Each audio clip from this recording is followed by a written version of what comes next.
우크라이나 러시아전에서 제 기술이 상당히 지금 많이 나오고 있는데 RC카 방식으로 해서 거기다 폭탄 배달부 폭탄 달아가지고 스틱 조종을 하든지 발사 망각 방식으로 좌표와 숫자 방식을 입력을 해가지고 전 세계를 수천조 분의 수백조 분의 1 가로 세로 높이로 잘라서 1cm나 0.1cm, 0.3cm 차이로 결정할 수 있고 전 세계 내비게이션과 맵 지도를 만들 수 있습니다.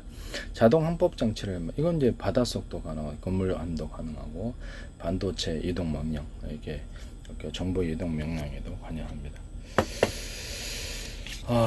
드론 같은 거 조종을 할 때는 이렇게 드론에 이렇게 스틱 방식으로 하시잖아요. 그럼 사전 좌표 입력 방식으로 펜이 됐든 음성이 됐든 키보드가 됐든 입력을 해서 5군데다 10군데다 지가 알아서 스스로 돌면서 농약을 뿌리거나 촬영하거나 해서 감시하거나 이렇게 할 수 있다. 뮤비 촬영할 때는 어떤 주인공, 뮤비 주인공이 이렇게 위치 추적기를 갖고 있으면 그걸 추적해서 하거나 카메라 인식 방법으로 해가지고 해당 부분을 이렇게 여기서 거기서 이렇게 어떤 드론을 조정한 사람이 해당 부분을 딱 찍으면 걔를 카메라로 위치를 카메라로 추적하면서 계속 촬영을 합니다.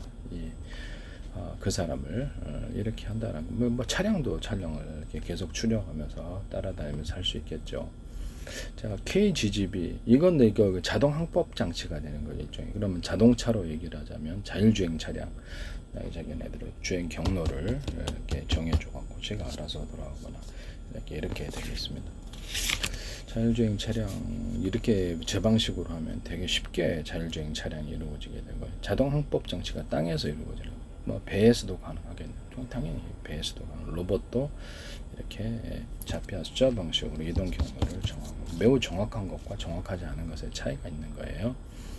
모든 카메라 구조에도 CCTV다. 뭐 이렇게 고성능 카메라다. 그러면 이 전 세계를 수천조 번의 수백조의 가로세로 높이로 잘라서 그걸로 이렇게 전 세계 내비게이션 맵 지도를 만든 거 좌표와 숫자 방식 거기다 연동을 해가지고 해당되는 목표물을 추적을 합니다. 이렇게 추적을 해서 연동되는 거 그러니까 전체 지도와 부분 지도 부분적인 지역을 갖다가 가로 세로 높이로 잘라서 이 카메라가 인식하고 추적하죠.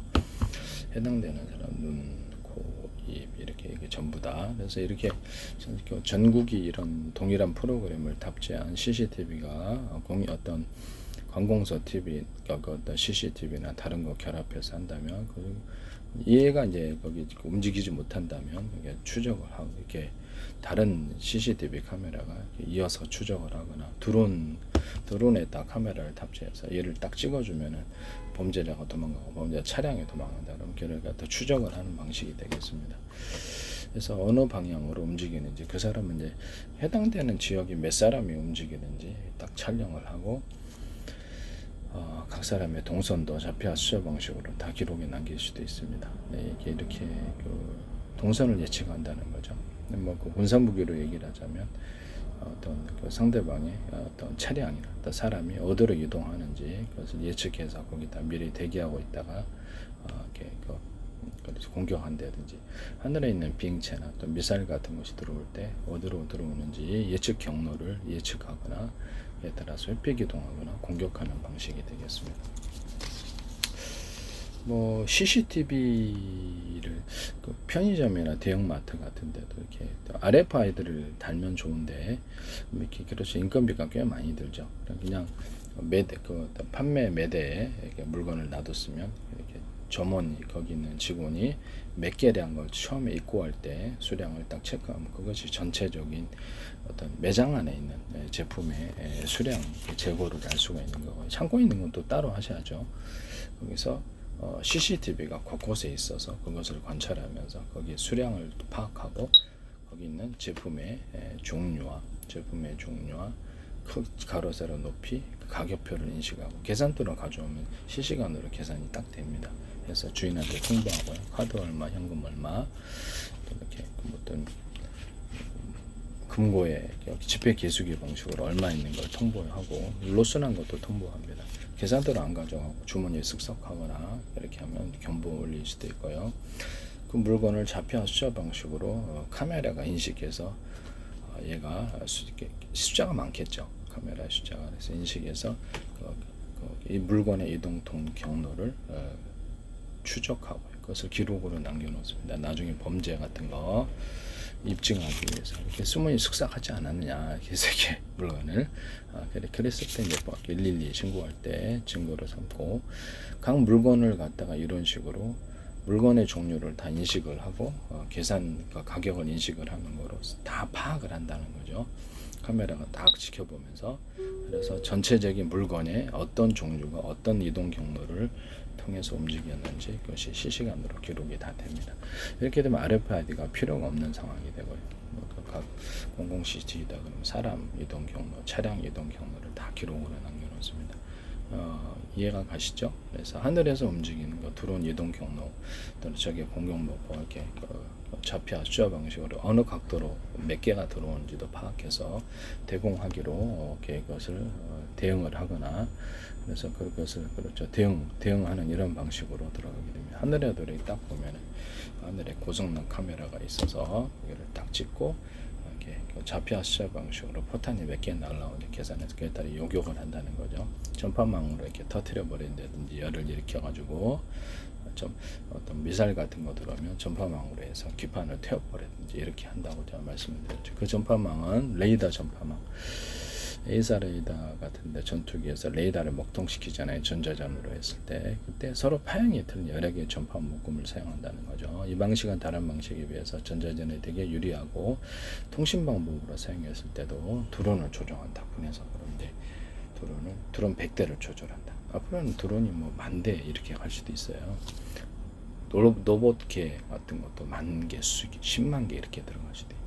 그때 이게 그것을 같은 전파다 그러면 스마트폰 호출 번호만 틀리게 해가지고 다 조정을 한다든지 저기 조정을 못하기 위해서 서로 이렇게 전용 단말기, 은행의 인터넷 뱅킹의 전용 단말기처럼 암호 체계가 서로 맞는 자동으로 이렇게 이루어지겠죠.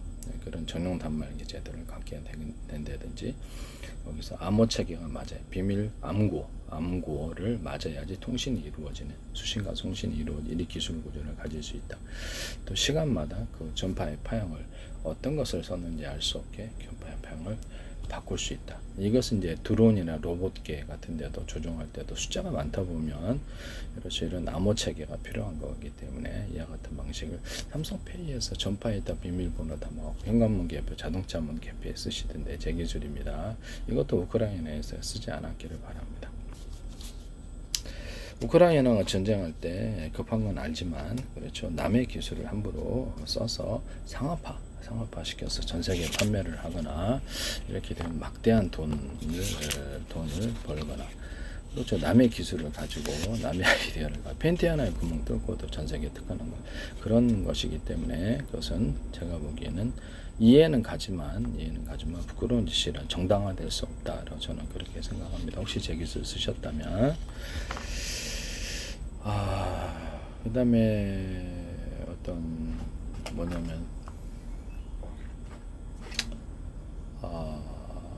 거기 대인지대나 대전차 지대를 전파 방식으로 온오프 시키거나 타이머를 달아서 하는 방안을 제가 말씀을 드렸는데요. 전파 방식으로 on 시키고 타이머를 따라서 이렇게 어느 정도 시점에 터지게 하거나 이런 것도 가능하고 그래서 전파 방식으로 터뜨리는 부분을 제가 말씀을 드렸어요. 폭탄 구조도 마찬가지고요.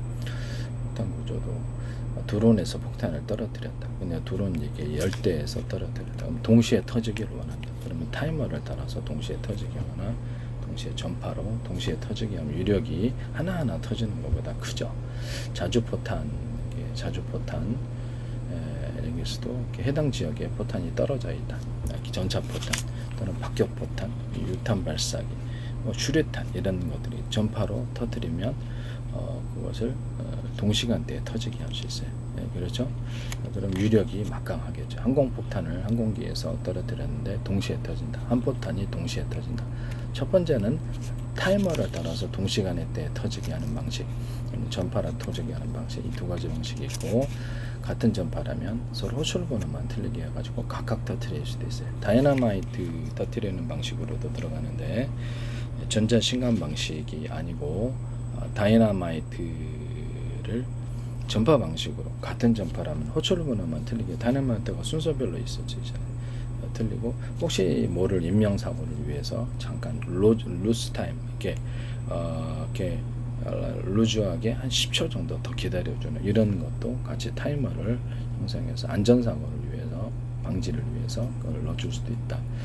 같은 점파라면 호출번호만 스마트폰 호출번호 틀린 것처럼 틀리게 해서 다이나모터 폭파시키거나 서로 다른 전파로 폭파시키거나, 이 두 가지 방식을 사용하는데, 이는 통신 구조로도 들어갑니다.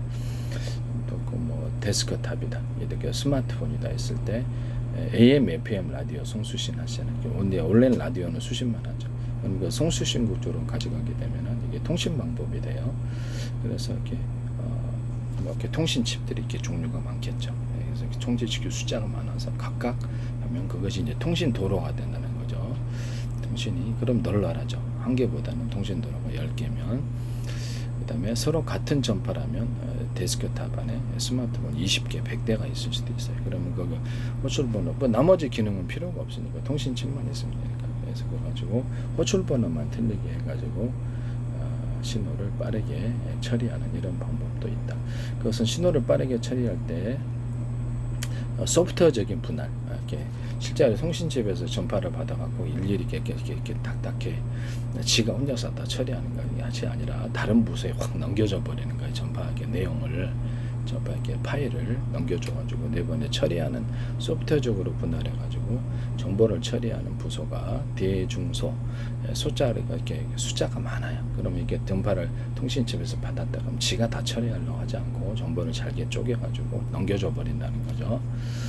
동영상 한 개다 그러면 100개로 쪼개갖고 1년번호를 탑재해서 정보를 분할해 나눠줘 버려. 이 기술이 스마트폰 안에도 들어가고 위성통신에 들어가고, 그다음에 데이터 센터에서 정보를 처리하거나, 컴퓨터 100대를 갖다가 연결해가지고 그것을 동영상 한 개의 정보를 1년번호를 탑재해가지고 100개의 컴퓨터에다가 그래서 각각 다르게 저장할 수 있다. 또는 암호를 달아가지고 암호 저장이 가능하다.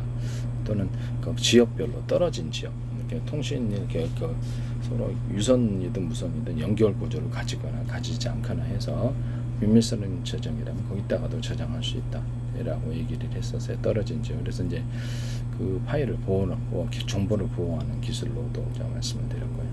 이 통신칩에서도 소프트웨어적인 분할을 통해서 일거리를 잘게 쪼개서 정보가 이렇게 많을 수 있잖아요. 여러 군데 부서에 나눠져 버린다는 거죠. 그때 대중소라는 개념이 들어간다. 소짜리 일꾼들은 많아지게, 이런 소프트웨어적인 분할과 내보내서 정보를 처리하는 그런 내용적인 거 있어서 통신칩 전파를 받았다.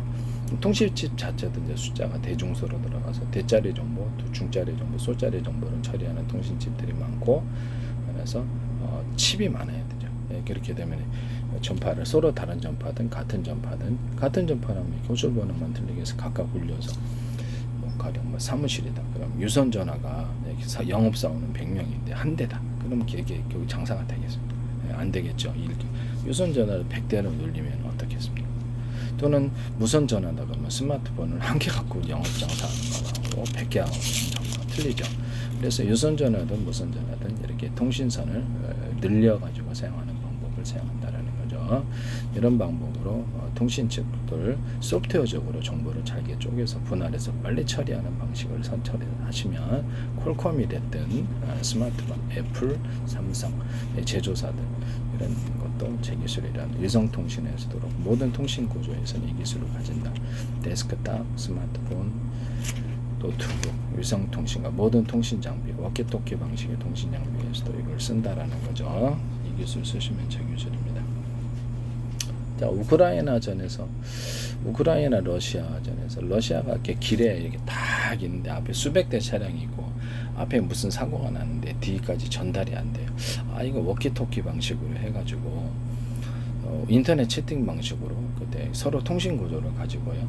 1대 다자간 통신 이런 것을 가지고 또 서로 그러면 이렇게 몇 차량 몇 개만 골라가지고 회의를 하거나, 아파트 만상이나 회사에서도 쓸 수 있겠죠. 이렇게 하거나 전체를 대상으로 공지를 하거나 음악 스트림 이런 것도 가능하고, 일반 상업용으로 쓸 때는 하루에 동영상을 유튜브 방식으로 10개를 시간대에 따라 틀어준다. 유튜브에서 그냥 나열해 놓죠, 동영상. 그럼 시간대로부터 틀어주면 그것이 정부의 허가가 필요할까요?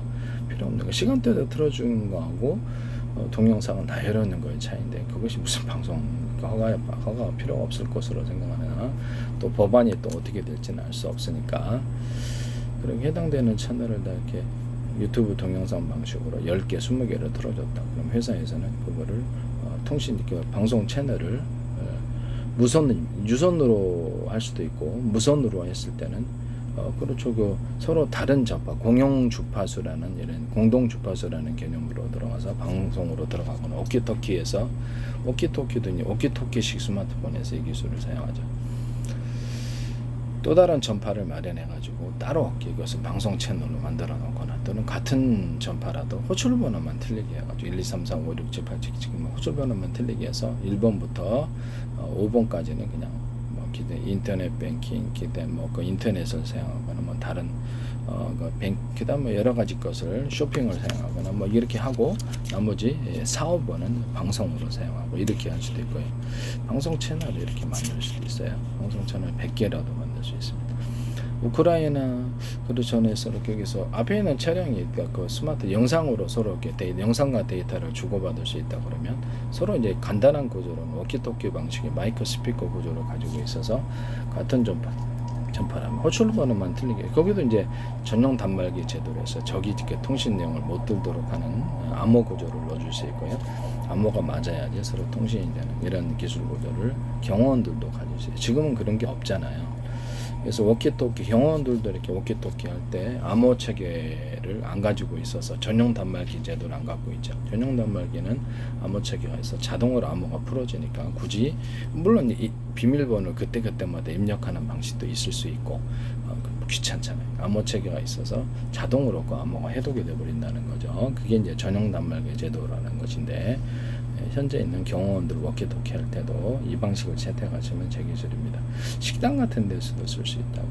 식당 같은 데는 회사 같은 데서도 이것을 마이크 스피커 구조만 가진 거 또는 영상과 데이터를 처리하는 이런 문자라든지 영상, 음성을 처리하는 이런 것들도 같이 하는 거. 이 방식을 할 수 있다. 워키토키 방식으로 유선이나 무선 가능하고요. 무선으로 했을 때 서로 다른 파행의 전파를 송수신 각각 같은 파행의 전파라면 호출 번호만 틀리게 송수신 그때 거기에 자동으로 전용 단말기죠. 다른 데서 통신 내용을 들으면 기분 나쁘잖아요. 자동으로 암호 체계를 가지는 전용 단말기 제도를 가질 수 있다. 그때마다 비밀번호 일일이 눌러도 괜찮지만 그런 방식도 돼요. 그렇지만 자동으로 암호 체계가 풀어지는 이런 방식도 선택할 수 있다는 것을 말씀드립니다. 그 전용 단말기 안에 들어오면 자동으로 암호가 풀어진다는 거죠. 네, 전파를 다른 적들이 이제 드론을 조종 못하기 위해서 이런 것이 필요한 거고 이런 거 하시면 제 기술입니다. 그다음에 드론 같은데 제트 엔진 단 드론을 가서 하시던데 저는 이게 추진 구조로서 폭약 구조로서 우라늄, 토륨, 플루토늄을 증기 구조로 가져갈 수 있다 그랬는데 약간 의심스러운 부분이 있어요. 거기다가 이제 폭약을 달아가지고 사실상 핵 협박 같은 것에 이렇게 위반되지 않는 그런 유력이 강한 폭탄을 만들 수 있다라고 얘기를 했었습니다. 이렇게 우라늄, 토륨, 플루토늄을 같이 섞어도 되고 단독으로 하셔도 되고 증기 구조로 가지고 캡슐을 넣으셔도 되고 이렇게 캡슐을 넣으셔도 되고 거기다가 이렇게 좀 유력이 큰 거는 분말 구조와 우라늄, 토륨, 분말 구조가 따로 들어갑니다. 거기다 폭약을 같이 달겠죠. 그래서 폭약을 달아가지고 터뜨린다는 거죠. 이렇게 해서 핵 협약에 위반되지 않는 강한 위력을 나타낼 수 있다라고 얘기를 했는데 이걸 약간 수소 탱크에다가 어떤 이렇게 했을 때 수소 탱크 자동차 수소 탱크에다가 뭘 달았다 그러는데 제가 보기엔 그 정도 해갖고 버섯거림이 일어난다고 생각하지. 물론 무기가 터져서 그럴 수도 있고 그런데 수소 탱크에다 우라늄, 토륨, 플루토늄 증기 구조를 넣어주거나 해서 폭약 따라서 하지 않았나 의심을 조금 하고 있어요. 이런 부분을 뭐 정확한 건 모르죠. 이게 무기가 터져서 버섯거림이 일어났겠지. 근데 이런 부분을 말씀을 드립니다. 그래서 이런 것을 그냥 한국 그 우라늄 증기, 토륨, 플루토늄 증기를 캡슐로 넣어가지거나 하거나 이렇게 해갖고 폭약을 달아서 분말까지 넣어서 터뜨리면 꽤 유력이 크다.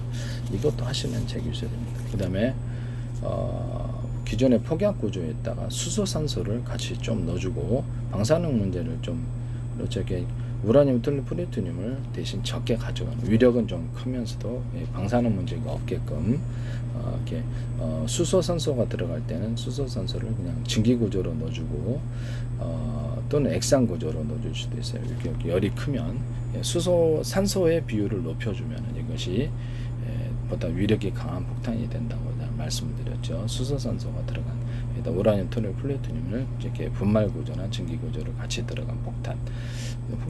폭약의 가루는 대중소로 들어가고요. 그래야지 이런 가루가 대중소로 들어가면 그것이 융합열을 나타낸다 그랬죠. 강력한 요령. 장약 같은 구조에 들어가면은 그렇게 장약에 가루를 대중소로 들어가서 그렇게 되면 융합열을 나타내서 이게 사정거리가 굉장히 늘어난다고 얘기를 했죠. 거기다가 수소산소 캡슐을 좀 넣어준 우라늄 또는 플루토늄 분말 구조나 이런 증기 구조를 좀 넣어주면은 굉장히 사정거리가 길게 되고 탄의 유력도 세진다고 얘기를 했죠.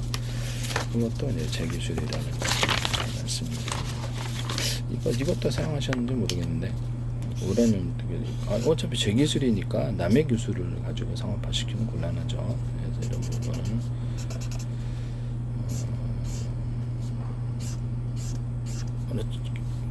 혹시라도 몰라서 그렇습니다. 아니면 괜찮고 혹시나 제 기술을 쓰셨으면 남의 기술을 가지고 상업화, 전쟁 때 쓰는 건 이해가 하지만 상업화는 곤란하다.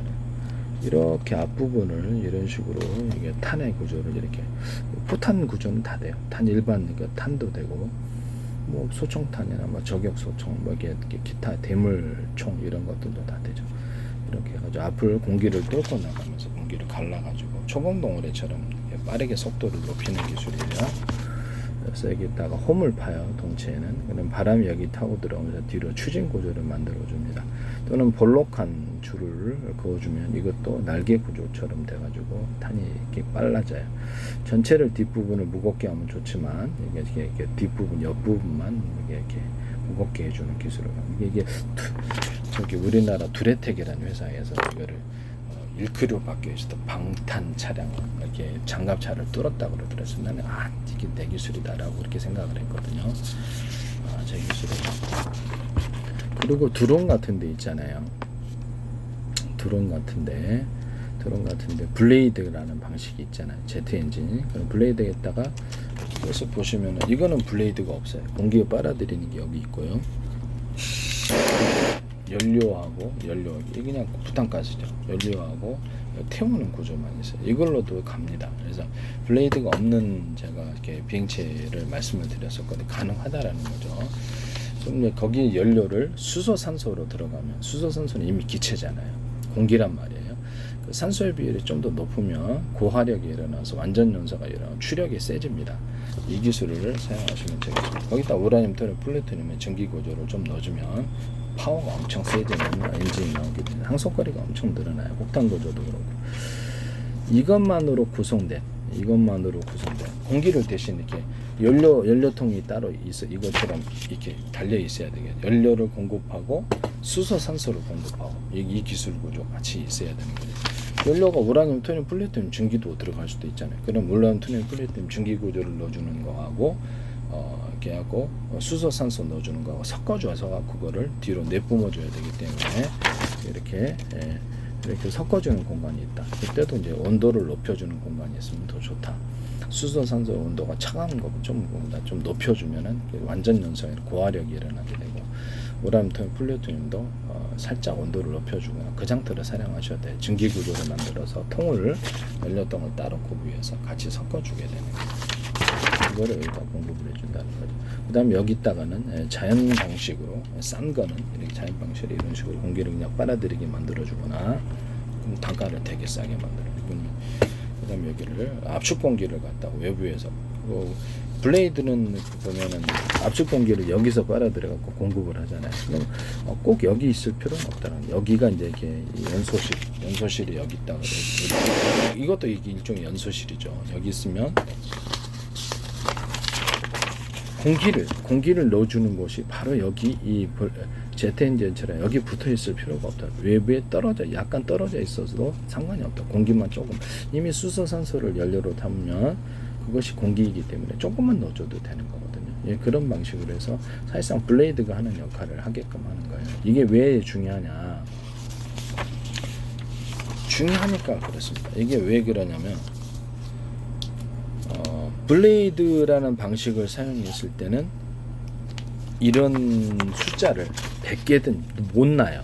이렇게 블레이드라는 방식에서는 연소 기간이 안에 연소실이 뭐 2개짜리가 작은 건 4개짜리, 8개짜리 이렇단 말이에요. 이거는 제 방식은 100개도 넣을 수 있어요. 100개. 이해가 가시죠? 숫자 떼기로 가는 거예요. 이거를 이제 이 아내가 이것을 태워서 이런 식으로 하나로 뭉쳐갖고 열을 갖다 내뿜는 이런 방식일 수도 있고 각각 내뿜을 수도 있어요. 언어부 방식으로. 그러니까 속도를 항상 최고적으로 높일 필요는 없잖아요. 그래서 항속거리를 이렇게 멀리 가기 위해서 순간 추력과 항속거리를 멀리 위해서 이게 10개가 있다고 합시다. 이런 식으로 이렇게 불을 내뿜는 게 이걸로 추진한다. 물론 이만한 걸로 추진하지는 않아요. 해당되는 크기가 있겠죠. 이 추진을 하는데 언어프 방식을 선택한다는 거죠. 2개만 할지 3개만 할지 10개만 다 할지 그때 이걸 선택하면 연료를 아끼면 더 길게 멀리 갈 수 있죠. 이런 순간 추력할 때는 한꺼번에 가동하는 이런 방식을 선택한다.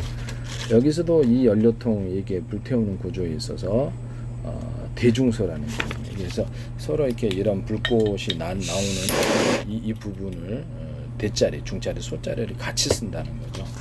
그래서 이 블레이드란 안에도 연소실과 불꽃 내뿜는 부분이 있잖아요. 이게 여러 개가 합쳐서 이렇게 안에 들어간다 할지라도 그때도 대중소라는 개념을 써서 사시면은 추력이 좀 더 강해집니다. 같은 연료 대비해서 이런 원리를 쓰시면 제 기술입니다. 블레이드가 있다 할지라도 지금의 이 방식을 이게 이제 제트 엔진 블레이드예요. 그러면 이거를 같이 쓴다는 거죠. 옆에 몇 개를 더 놔서 그러면 싸게 이거는 그냥 공기를 자체적으로 이것저것 흡입하는 구조이거나 압축 공기를 넣어주거나 이런 방식일 수도 있다. 이걸로 이제 드론이라든지 비행체를 만들 수 있으면 좋은데요. 이와 같이 하시면 제 기술입니다. 제가 이게 왜 필요하다고 생각을 했냐면요. 블레이드란 방식은 무거워요. 블레이드란 어쨌든 부품 자체가. 그래서 이론적으로는 이거를 100개를 둘 수가 없어요. 100개나 수십 개를 두는 게 불가능해요. 블레이드란 공기를 빨아들이는 장치의 복잡함 때문에 이걸 그럴 필요가 없다라는 거죠. 블레이드가 비행체를 움직이게 하는가? 블레이드 역할은 공기를 빨아들여서 압축해서 보내주는 연소실을 넣어주는 역할인데 이거는 연소실이 없단 말이죠. 이거는 그런 블레이드가 없단 말이죠. 그런데 잘하면 이렇게 불꽃 연소로 해서 이 방식 불꽃 연소가 비행체를 나가게 하는가, 블레이드가 나가게 하는가. 이제 블레이드를 없애면 이거를 수량을 많이 넣을 수 있다라는 거죠. 이거를 숫자 떼기로. 자, 비행체가 있다 합시다. 그러면 이런 거를 앞, 뒤, 위, 아래, 좌우로 사방대에 둘 수가 있습니다. 이것 때문에 하는 겁니다. 그러면 미사일이 이쪽에 왔다. 그러면 이쪽 거를 가동해서 싹 피해버리고, 미사일이 이쪽에 왔다. 그러면 이쪽 거를 가동해서 싹 피해버리는 자동력 컴퓨터로 그렇게 하죠. 이런 방식이고, 잠수정이다. 그러면 잠수정도 이렇게 불꽃 연소 방식이든 아니 프로펠러 방식이든 있을 거 아닙니까? 그럼 이렇게 어뢰가 이렇게 왔다. 그럼 이쪽 걸 가동해서 싹 피해버린다는 거죠. 그다음에 어뢰가 이쪽으로 왔다. 그럼 이쪽 걸 가동해서 이렇게 싹 피해버린다. 그래서 잠수정 같은 것도 이렇게 앞, 뒤, 위, 아래, 좌우로 둘 수도 있다. 사방에. 이 기술을 쓰시면 제 기술입니다. 그 다음에 연소실이 여기 있는 거고 연료통이 각각 사방대 배치되어서 여기다가 연료와 압축 공기를 넣어준다는 거죠. 이해가 가시죠? 그래서 이 방식으로 해서 사방대 이런 비행체의 개념을 만들기 위해서 이 블레이드라는 장치를 없애버리고 이 방식에 이 자체에서 연료를 이렇게 공기를 빨아들이든가 압축 공기를 수소산소가 이미 기체잖아요. 공기니까 수소산소를 연료로 삼고 거기다 우라늄, 토늄, 플루토늄을 증기 구조로 좀 넣어줘가지고 태워준다는 거죠. 거기다가 휘발유, 석유 계통도 증기 구조로 넣어줄 수 있어요. 좀 연료를 갖다가 섞어준다는 거죠. 이 개념이 들어가게 되는 거예요. 그런 증기 구조로 넣어줄 수도 있다. 석유도 같이 쓸 수 있다는 거죠. 그러면 이제 항공기 엔진이 이렇게 휘발유로 먼저 항공유로 먼저 간다 그러면 항공유를 증기 구조로 만들어서 내뿜어주는 것과 수소산소를 공급해주는 부분이 따로 있으면 더 좋겠죠. 두 가지 연료를 같이 섞어준다는 거죠. 그때 산소의 비율을 좀 높여준다. 이 두 가지를 같이 섞어주는 이런 형태의 연료 공급 방법도 있을 수 있다. 그때 제가 완전 연소를 위해서 항공유다, 항공유 휘발유다. 자동차로 얘기를 하면 휘발유가 되겠죠. 그것을 휘발유 경유 뭐 이런 것이 되겠습니다. 또 이런 것들을 온도를 높여주는 공간이 따로 있으면 좋다. 이렇게 작은 거는 곤란하지만 온도를 높여주는 공간 이렇게 있고, 일단 수소산소도 온도를 좀 높여줘서 같이 섞어주는 공간이니까 균등하게 섞어서 연소실로 배분한다는 거죠. 이런 배분 장치가 연료 배분 장치가 있어야 된다는 거죠. 이 기술을 하시면 제 기술이 된다라는 것을 말씀을 드립니다. 자동차로 얘기를 하자면 현재 내연기관 차라도 휘발유 플러스 산소의 개념을 가지거나 휘발유 플러스 수소산소의 개념을 가질 수 있다. 항공기에서 항공유 플러스 수소산소를 연료를 채택을 했듯이 거기다 우라늄 군사용으로 쓰는 건 방사능 염려가 상당히 없으니까 우라늄, 토늄, 플루토늄 증기구조나 분말구조를 넣어줄 수도 있어요. 이런 것도 가능합니다. 추력이 쓴 거는 우라늄, 토륨을 서로 이렇게 우라늄, 토륨, 플루토늄을 서로 섞어줄 수도 있습니다. 이 기술 쓰시면 제 기술이고요. 자동차다 그러면 휘발유, 경유, LPG 뭐 이런 것들도 있잖아요. 그럼 거기다가 산소를 따로 공급해주는 아닙니다. 아니면 수소까지도 같이 하고 싶다. 그럼 수소산소를 같이 공급해주고 휘발유나 이렇게 또 경유, 또 LPG 온도를 높여주는 공간이 있고 또는 거기다가 수소산소를 차갑잖아요. 액상 형태로 보관하니까 그것도 온도를 높여주는 공간이 따로 있다. 그것을 그러고서 연료 배분 장치에서 연료 공급 장치에서 섞어가지고 연료를 각 연소실에 배분해 준다. 이 개념이 나오게 되는 거예요. 그와 같이 하시면 제 기술이 되겠습니다. 제가 변속기 없어지는 구조, 자동차의 변속기가 이제 없어진다. 왜 그러냐? 컴퓨터가 발달했기 때문에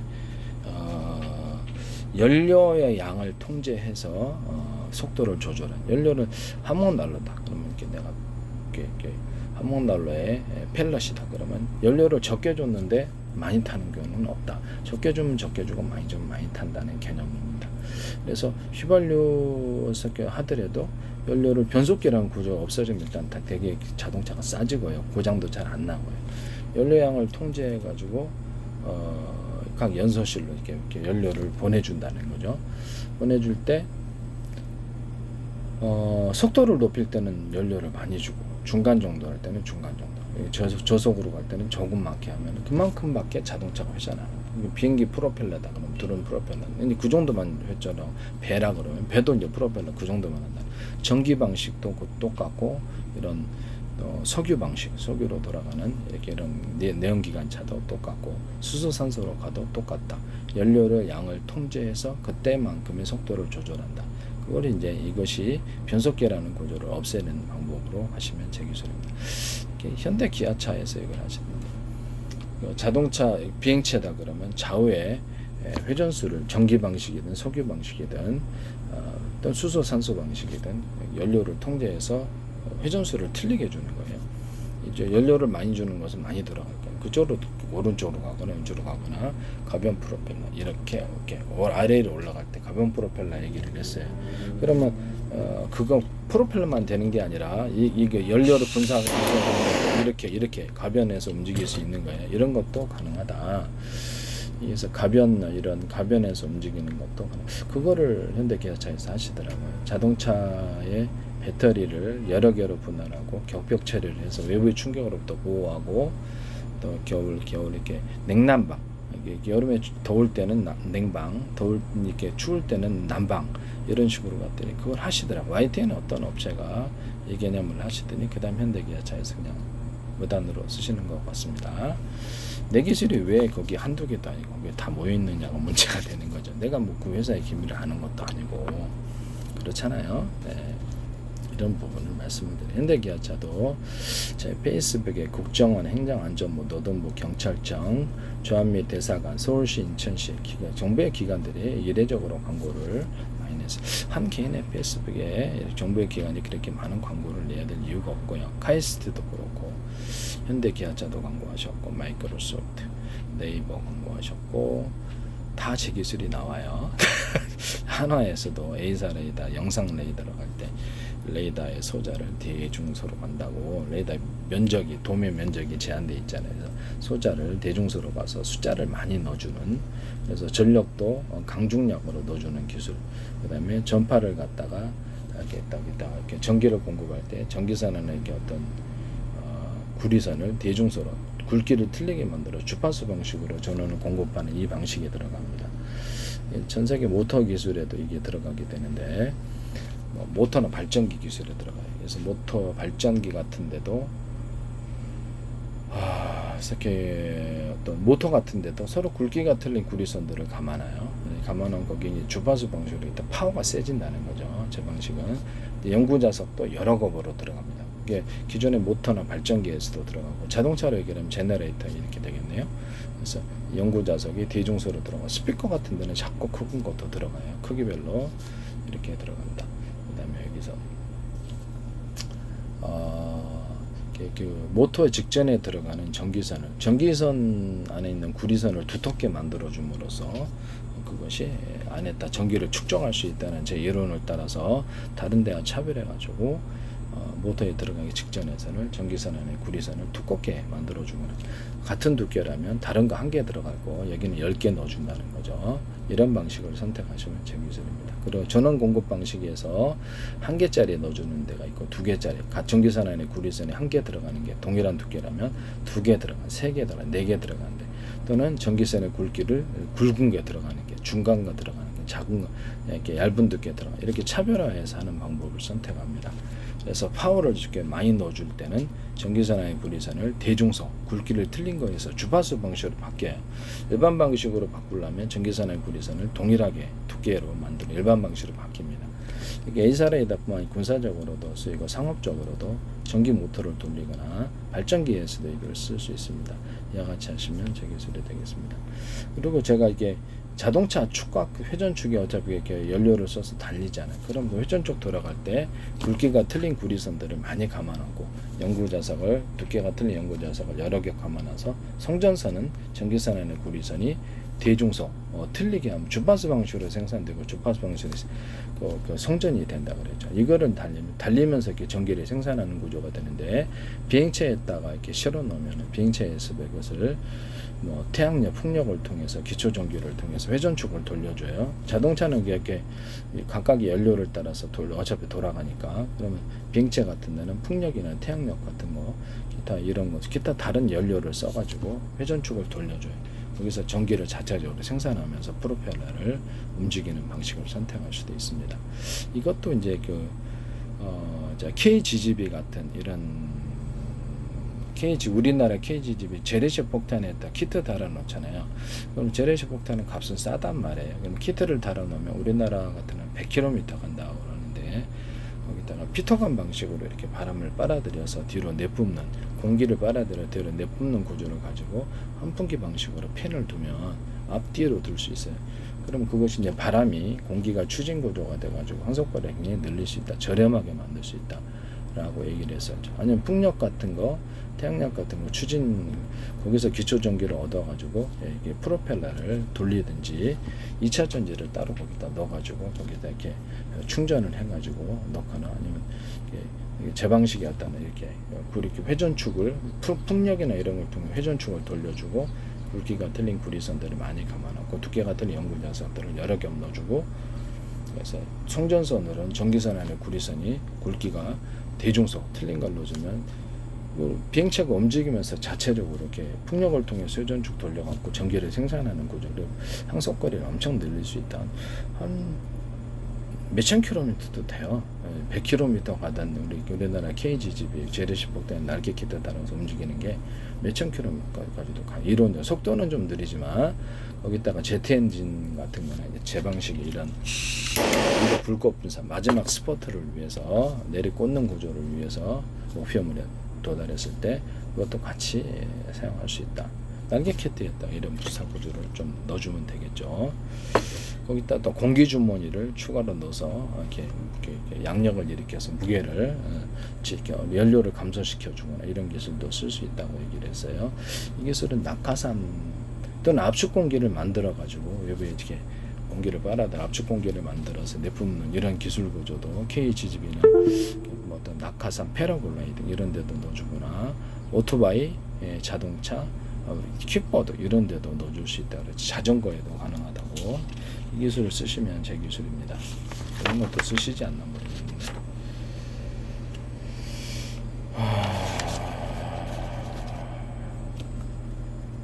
그 다음에 제가 어뢰나 기뢰 같은 것도 전파 방식으로 작동을 시키고, 그래서 플랫폼을 이렇게 움직여야 되니까 플랫폼을 탑재해서, 원래 이제 어뢰 같은 경우는 이렇게 함정에서 떨어뜨리거나 잠수하면서 하거나 항공기에서 떨어뜨려 주는데, 그렇게 안 하고 배에서, 일반 배에서도 가능하죠. 근데 그렇게 안 하고 주요 해역에 이렇게 플랫폼을 탑재한다는, 움직일 수 있게 한다는 거죠. 플랫폼을 탑재하고 어뢰를 실어놓고 몇 발이든 주요 해역에 대기시켜놔요. 마치 기뢰 역할을 하도록 대기시켜, 거기에 지나가는 군함을 가서 플랫폼에 서서히 접근해서 쏴버린다는 거죠. 그렇게 되면 전파로 언오프 시켜서 깨우고요. 그때 이제 서로 파행했던 여러 개의 전파 묶음을 사용한다는 거예요. 이 방식은 보다 멀리 이렇게 송수신이 가능하기 때문에 어떤 걸 뭐 다른 걸로 또 바꿔도 되고, 암호 체계를 넣어서 다른 적군이 조종 못하게 하는 이런 것도 기술 구조도 가질 수 있고, 사전 좌표 입력 방식으로 해가지고 어떤 걔를 찍어줬잖아요, 목표물을. 그러면 이렇게 카메라를 인식을 하면서 가거나 다시 사전 좌표로 이렇게 인식을 이렇게 수정해서 보내줄 수도 있어요. 이런 방식을 선택을 합니다. 아까 전에 KGGB 같은 이런 재래식 폭탄인데 키트를 달아갖고 이렇게 움직이는 탄에 항공기에서 만발 떨어뜨린다고 해보십시오. 요격도 힘들어요. 저녁에 이렇게 풍력이나 태양력, 저녁에는 풍력이 되겠죠. 태양이 없으니까 풍력을 통해서 경기를 발전하면서 간다고 생각하십시오. 엄청 빠르지. 아니면은 연료를 갖다 탑재를 해서 가야 되는데, 재래식 폭탄 무게도 이렇게 있고, 이렇게 날개 키트가 감당할 수 있는 그런 연료통도 따로 마련해야 되고, 얼마 못 가, 장속거리가. 그래서 재래식 폭탄의 탄두를 줄여갖고 폭탄의 위력을 약화시키는 수밖에 없는데, 물론 우라늄, 토늄, 플루토늄 같은 거 이렇게 증기 구조나 가루 구조 폭약 따라서 하면 그것도 세죠. 세긴 세는데 이 방식을 선택한다는 것을 말씀드립니다. 기뢰 같은 데도 이렇게 플랫폼을 탑재해서 이렇게 가서 들이박아 준다는 거죠. 기뢰가. 기뢰는 싸니까. 근데 플랫폼만 이렇게 있으면 이 방식을 선택하실 수 있다. 그 다음에 이제 어떤 항공박 폭탄이나 그러면 이렇게 드론에서 떨어뜨리는 것도 안에 콩알탄 같은 이런 구조를 넣어서 백린탄을 넣어주든지, 우라늄, 토늄, 플루토늄 증기와 폭약 구조를 같이 넣어주든지 해서 떨어지면 그 지역이, 병사들도 그렇고 지역 쑥대 불바다로 만들어 버리는 거죠. 이런 탄을 이게 우크라이나에서 콩알탄 봤어요. 전 사진을 통해 봤는데 그게 제 방식인지는 모르겠는데, 그것도 이제 제 기술이라. 박격포 이렇게 휴대용 박격포 있잖아요. 10개짜리 묶음, 다연장포처럼 묶음으로 10개를 딱 이렇게 세팅으로 했다 하면 5개짜리, 10개짜리 한 사람이 들고 다닐 수 있단 말이에요. 별로 안 무겁기 때문에. 넣어가지고 한꺼번에 쏘면 얼마나 위력이 세겠어요. 유탄 발사기도 그렇고, 이렇게 하고 수류탄 발사기, 수류탄을 안에 넣어가지고 발사하는 이런 것도 만드시면 제 기술이라고 그랬죠. 이렇게 싼 거는 이렇게 해서 다연장포처럼 사용한다는 거죠. 그래서 그렇게 되면 차량에 싣고 다니다가 막 탄만 많으면, 박격포탄이라도 탄만 많으면 위력이 상당하죠. 이와 같이 할 수 있고, 그것도 좀 비싼 구조는 박격포탄의 어떤 각도를 어림짐작해서 보내잖아요. 그럼 그거를 박격포탄을 좌표와 숫자 방식, 전 세계를 수천 조분의 수백 조의 가로세로 너비로 잘라서 이렇게 0.1cm, 1cm 이렇게 좌표와 숫자 방식으로 이렇게 표시하고 전 세계 내비게이션 맵 지도를 만들고, 해당되는 지역을 카메라를 이렇게 달아가지고 해서 보면서 해당되는 지역을 좌표와 숫자 방식에 적이 있는 장소를 찍어줍니다. 그럼 거기에 대해서 박격포를 이렇게 기울기를 따라서 그것을 계산해 준다는 거죠. 성공률을 계산해 주고, 그 성공률이 높을 때 딱 이렇게 단추 누르면 확 나간다는 거죠. 얘가 사람이 어림짐작으로 쏘는 게 아니라 이 기술을 쓸 수도 있어요. 그렇지 하시면 뭐 저격 소총을 갖다가 제가 여러 개를 해갖고 사람이 외부에서 전파로 조정하고요. 영상을 보면서 해당되는 것을 움직이는 것을 이렇게 저격을 한다 했을 때 그것도 이제 자피아 수사 방식으로 저격 소총 이렇게 전파로 조정을 해갖고 저격 소총 같은 것도 한다는 거죠. 자동으로 이게 자피아 수사 방식을 따라 앞으로 모든 군의 무기 체계를 움직이게 되어 있습니다. 우크라이나가 혹시 제 기술을 사용하셨다면 전쟁에서 상황은 이해를 하지만 그래서 남의 어떤 아이디어나 어떤 그 기술을 가져다가 상업화해서 떼돈을 벌면 안 된다 이 말씀이죠. 그것은 부당하다. 그것은 내가 급한데 우리가 봐줄 수 있지 않냐 이렇게 생각하시겠지만 이해는 가지만 상업화는 곤란하다라는 것을 말씀을 드립니다. 혹시라도 안 쓰셨으면 괜찮은데 쓰시면 그렇다라는 거죠.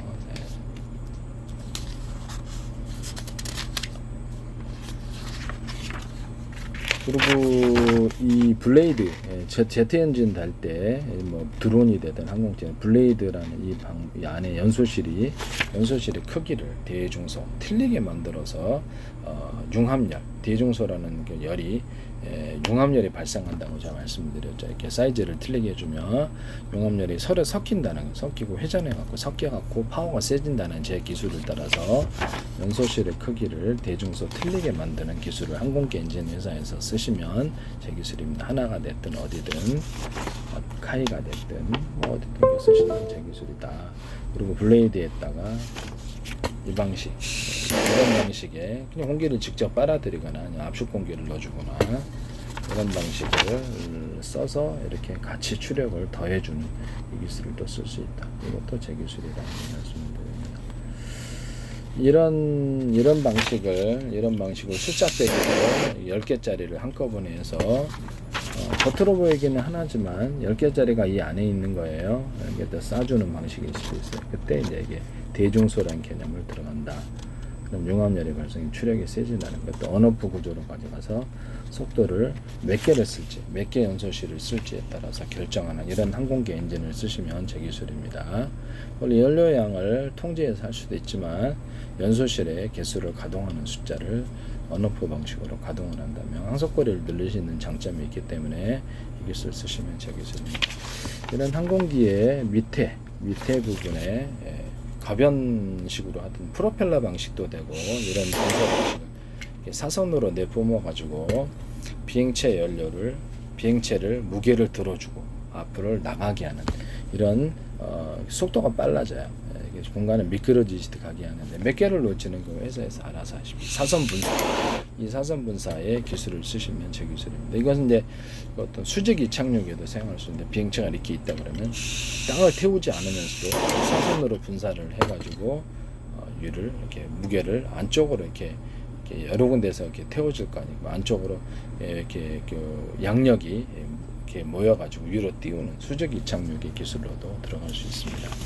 아니면 거기 수직 이착륙을 할 때 우리가 가스불을 집안에서 할 때 약중강으로 하잖아요. 강중약으로 하듯이 약불로 해서 연탄구멍처럼 해서 수직 이착륙을 이렇게 하거나 거기다 추가로 압축 공기를 온기부양정처럼 내뿜어가지고 이렇게 기체를 들어줘. 뭐 기체가 이렇게 비행기체가 작은 규모라면 압축 공기 방식도 괜찮아요. 그리고 사용할 수 있다. 그 다음에 이 비행체가 움직일 때는 앞에다가 초공동어뢰처럼 압축 공기를 여러 겹으로 길이를 틀리게 해서 여러 겹으로 하거나 두 개를 틀리게 해서 할 수도 있어요. 사이즈를 내뿜어서 이렇게 공기의 마찰력으로부터 기체의 금속이 달궈지는 이런 기술을 보호한다라는 거죠. 연소실에서도 그걸 하시잖아요.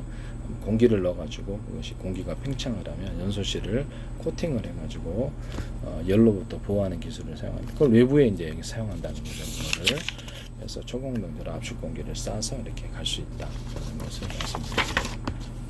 그 기술을 두시면 또는 압축 공기를 이렇게 사선 분사로 압축 공기를 쏴서 기체의 무게를 들여줄 수도 있고 앞으로 이렇게 양력과 추진력을 이렇게 해서 앞으로 나가는 기술을 쓸 수도 있다. 아니면 이런 연료 분사 방식, 아니면 프로펠러, 그것도 사선 분사. 이거는 이렇게 잠수정 같은 데서도 배에서도 쓸 수 있는 이게 사선 분사의 개념을 가지시면 제 기술이다. 그래서 프로펠러도 되고 압축 공기도 되고 다 된다. 그리고 이제 여기 이제 기체를 보호할 때 우리가 A사레이더 같은데 탑재를 하잖아요. 비행체는. 그럼 거기다가 그걸 전자전 할 때 전파를 쏴서 서로 파형이 틀린 여러 개의 전파 묶음을 쏘고요. 이 방식은 다른 방식에 비해서 멀리 가고 전기양을 이제 어느 정도 주느냐에 따라서 파워가 세집니다. 같이 뭉치면 대중소, 그러니까 일종의 그 대중소라는 개념이죠. 전파를 서로 파형이 틀린 것을 섞어주면 강한 용압열을 나타냅니다. 상대방의 전투기에 맞을 때 기판을 태우거나 레이더를 먹통으로 만든 전자전에 유리하고요. 통신 구조에 가져갔을 때 레이저파다. 그러면 이렇게 위성통신에 서로 파형이 틀린 여러 개의 레이저파를 묶어주면 이 방식은 멀리 간다는 거죠. 뚜렷이가 레이저 시각장치다. 그러면 뭐 반도체 시각, 뭐 레이저 가공기다. 그러면 빛이 나오는 사이즈를 대중소로 만들어준다는 거죠. 그래서 도복의 초점 방식으로 이렇게 정확히 위치를 몇 개가 참여할지 결정해서 이렇게 하면 굉장히 정밀한 가공이 가능하다. 융합열이 발생합니다. 다른 방식에 비해서. 이거 조명 같은 거 썼다. 조명에다 그러면 빛이 나오는 사이즈를 대중소 틀리게 하거나 자동차계 조명이다. 그러면 에너지를 틀리게, 전기 에너지를 틀리게 주는 거예요. 어떤 것은 강하게 주고 중간 정도 약하게 주면 그것이 뭉쳐갖고 상대방의 그 자동차에 빛이 부딪혔을 때 강하게 빛이 발산한 뭉치기 때문에 그래서 환하게 볼 수 있다. 이게 조명에도 쓸 수 있는 가정용 조명이나 이런 상업용 조명에도 이 기술을 쓸 수 있습니다. 어쨌든 간에 A사 레이더에서도 레이더 소자를 레이더 도매에 제한이 있으므로 대중소 들어가고 소자료를 많이 넣는 거예요. TV 같은 화소수, 스마트폰 화소수, 액정 같은 화면에 디스플레이 장치에도 화소수를 넣을 때도 대중소라는 개념이 들어가요. 그럼 화소수를 최대한 많이 집정할 수 있죠.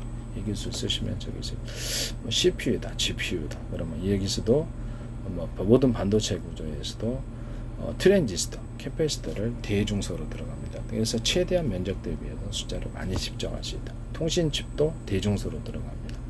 그다음에 뭐 CPU다, GPU다 그러면 거기 이제 캐시 메모리도 대중소로 들어. 소자를 많이 면적에 제한이 있습니다.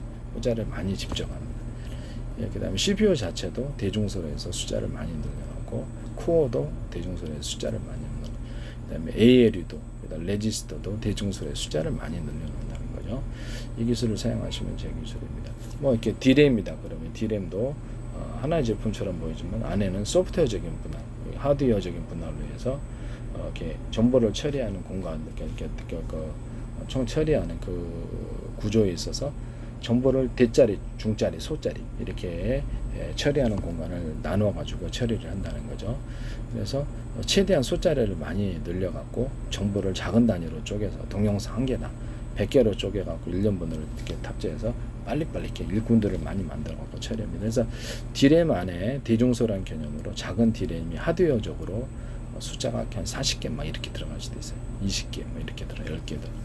그리고 이제 대짜리, 중짜리, 소프트웨어적인 분할, 이를 갖다 D램 안에 정보를 쪼개갖고 잘게 처리하는 소프트웨어적인 분할로 들어가고 그것도 역시 대중소의 개념으로 들어가고 숫자를 소프트웨어적으로 많이 정보 처리하는 내용적인 부분에 있어서도 그런 기술을 사용한다. 다른 모든 반도체에서도 이 소프트웨어적인 분할과 하드웨어적인 분할의 방법을 선택한다. HDD다. 그러면 HDD도 저장을 자 컴퓨터 100대를 묶어가지고 거기다 동영상 1개다 그러면 100개를 쪼갰다 그러면 1년 번호를 탑재해서 100개 컴퓨터에 각각 저장을 하거나 거기다 연산을 맡기면 이게 슈퍼컴퓨터가 되고 데이터 센터의 기초가 되는 거라고 얘기를 했죠.